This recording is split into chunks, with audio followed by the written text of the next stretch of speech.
Welcome back to Tips for Mortgages, everybody. My name is Mike Parkinson, mortgage broker out in British Columbia, with my cousin, the famous Jaden Bax, out of Crossfield, Alberta, which is a massive town in Alberta. Hey, Jay. That's right. 3,000 people. I don't think I'm even famous in Crossfield anymore. That's right. Well, it's been a while since a couple weeks, we've been both extremely busy. The market's kind of taken off all of a sudden. Lots of stuff going on out there in BC and lots out in Alberta, I'm sure. Yeah. It's a confusing, tough market for people right now. And we want to talk a little bit about interest rates, which is, what we're really focusing on this past year. The narrative out there is something that you got to be really careful about. We have our views, and they're just like obviously no crystal ball, but we follow it quite in depth. We follow a lot of analysts that we really like that are saying certain things. And again, they can't predict anything, but if you do the math, the writing's on the wall. At some point here, they're teetering on, our rate's going to go up a quarter point here on June 7th. I don't think so. There is a chance they could a quarter point. But like we were just talking a little bit, it's not going to really make a difference long term. We're just starting to No. see these rates filter through the economy now from that started a year ago. And there's already a ton of cracks, and the math just doesn't work, Jay. No, absolutely not. And honestly, like even if they do go up that quarter point, that's going to have an impact on the pocketbooks of people in variable rate mortgages and things like that. But it's not going to have any impact on inflation, which is what their mandate is, right? To keep inflation at 2%. And so they know that. And so one of the things that they're doing when they make these kinds of announcements, like, CPI, the inflation in Canada went up slightly more than they were expecting. It was up to I think it was 4.4 last month. They were expecting 4.2. Jobs were tougher than they wanted. Might have to raise rates again. This is a cycle that's happened again and again and again through several economies around the world. Inflation goes up, you fight it with rates, and there's a tipping point at a certain point where that you're increasing rates not to fight inflation anymore. Absolutely not. You're increasing rates because a recession is coming, and you need to have a tool in your pocket to be able to fight that recession. And fighting a recession, what you're doing is lowering rates. And so the more they raise rates, the more leeway they give themselves to lower rates, right? So it's they don't necessarily, when things really tip on a scale and we're looking at a recession, and they really need to motivate the economy to get going again. They don't want to be doing quarter point lowers, right, Mike? Like they want to be. I think they want to show that aggressive nature right off the bat, and the way to do that, to be able to do a half, 3/4, 1 point lowering of rates, is to have high rates to begin with, right? So if you're hearing about, I have a couple of clients that are renewing into variables because they kind of believe that there is going to be significant lowering of rates over the next, let's say, 6 to 18 months. They get a little bit worried about this media. Well, maybe we're going to have a rate hike on June 7th. The bottom line is, in our opinion, that's not going to have a huge impact on. It'll have a little bit of an impact short term on your monthly payments, but it's not going to have a huge impact on what's going on in the Canadian economy. No, and the hardest challenge for us as brokers right now is trying to explain to people, options, and the options don't look good today, right? It's No. like, prices, especially out here in BC, are still crazy high. So people are Yep. buying at high prices, and at interest rates that have been the highest they've been in a long, long time. So Yep. it's really challenging for people, but trying to, I guess, get them to understand is that these rates, if you can afford this today, it will get better. Yep. Down the road, like you're mentioning, we just don't know when, how much. I wouldn't be surprised if like a year from now we see a totally different, things totally different as far as rates. What will that do to Yep. inflation? Where are we going to be in the recession? Nobody knows. But it doesn't work. The math doesn't work. The debt bubble's ginormous. Yep. Can't sustain itself at these rates. All these corporate, all these corporate profits are going to be down. You're hearing all kinds of things in the U.S. about retail.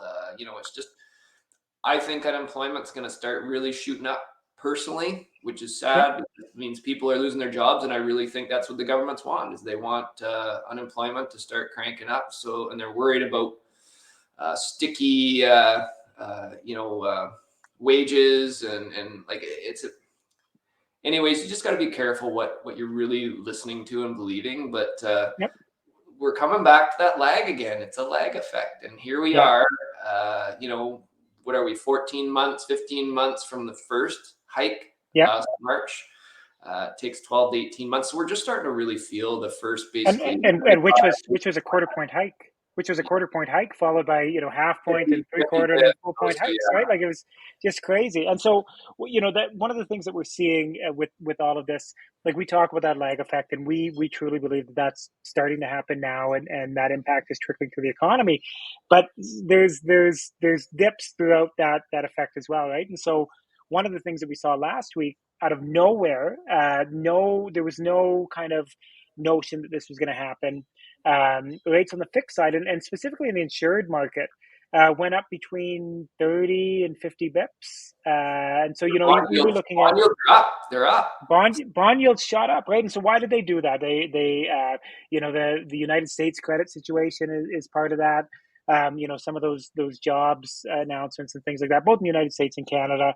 Um, but just out of nowhere, from I think it was Thursday and Friday last week, Last I Thursday. started getting a bunch of emails, and you probably got them as well. Rates going up tonight. Rates going up tonight, and so that 3-year fix at 4.84, which was a little bit of a panacea for people who were wanting to kind of balance not have quite the high 1 or 2 year rates, but not really comfortable with the variable. A lot of people are going to that 3 year. Well, that's up to 5.14 now, right? It went up 30 bips. Yeah. And just like that, right? So it's interesting that I think we continue to be bullish on the market heading down, and rates heading down in the next little bit here. Like I say, 6, 12, 18 months, I see that happening. But within that cycle, there's a lot of this going on in the bond market, eh? It's crazy, yeah. And I mean, a lot of that, I think there's some anticipation of a possible hike here in June for both the Bank of Canada and the Fed. So that's also another thing. But like, I don't know. I just think that it's something it just can't sustain itself. Like I've been doing this 21 years, never seen anything like this. They've never had the debt to GDP is ginormous. Look what's happened in the US. So if they don't, what's going to happen with their debt ceiling, right? If they don't solve that, are they going to start defaulting on pensions, on military? Like it would be an absolute gong show, right? So there's a lot of things happening that we just have no control over. But bottom line is that something's going to give. Something's going to give. Could be 6 months, 3 months, a year, 18 months, and things are going to change. So talking a little bit about strategy. I know people are really scared of variable, and a lot of the discounts aren't as good as they were before, but that's still something to consider if you can afford that. Short-term fix, as far as they go, the 1 and the 2 year are much higher than the 3, 4, and 5. But I really do think about the 1 year fixed. If you can get into a 1 year fix at say 6.14, 6.15, that's cheaper than, like, I'm talking about conventional 20% down or more. That's still cheaper than what our variable rate is right now conventionally. So Yep. it's like, what, try that and reset yourself in a year, and if rates are lower, which they should be, that's our prediction, Yep. then you're laughing, right? Then you can reset and go, okay, they're dropping, I'm going variable all the way because they're going to keep dropping. Or Yep. maybe it's a time to lock into a little bit longer. Like, it all depends on your strategy, but the 1 year fix, to me, if you're thinking of fixed, maybe like 2 year max is kind of where I'm at right now. The odd person's doing, like you said, 3 year fixed is pretty popular because it's the middle ground. But to get into 5 year fixed right now at over 5%, I just think it's the wrong choice personally. Yep. Again, the client is the one who's comfortable and they make the final decision as long as they understand what they're getting into, right? Make sure you know what the possibilities could be if you need, if rates do drop, and they drop quite significantly.